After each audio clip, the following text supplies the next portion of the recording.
নবদ্বীপে একই পরিবারে বৈষ্ণব সাধনা এবং শক্তি সাধনা পাশাপাশি হচ্ছে একই বাড়িতে এটা খুব ইউনিক। এটা আমার মনে হয় যে এই ছবিটা ভারতবর্ষের প্রাচীন ভারতের এই ছবিটা খুব খুব বেশি মানুষের কাছে স্পষ্ট নয় যে এটা সম্ভব ছিল তখন। হয়েছে তো, মানে কৃষ্ণানন্দ আগমবাগীশীর পিতা গৌড়াচার্য তিনি ছিলেন বৈষ্ণব ধর্মের।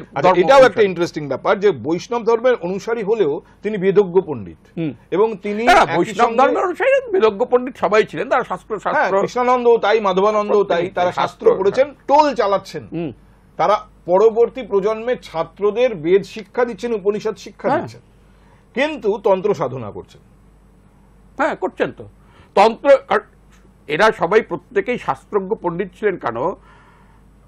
কারণ শাস্ত্রটা তো এদের অধ্যয়ন করতে হয়েছে। যে মতেই ধর্ম সাধনা করুন, ধর্মচারণা করুন না কেন, যে মতেই উপাসনা করুন না কেন, শাস্ত্র তো এদের অধ্যয়ন করতে হয়েছে। চৈতন্য তো বেদজ্ঞ ছিলেন, প্রত্যেকেই শাস্ত্র আরাধনা প্রত্যেকেই করেছেন তখন। এবং নবদ্বীপ তখন শাস্ত্র আরাধনার জন্য বিখ্যাত। সব পণ্ডিত, আমি বললাম না, এই রঘুনন্দন, চৈতন্যদেব, কৃষ্ণানন্দ, মানে 4 শিরোমণি তখন নবদ্বীপে।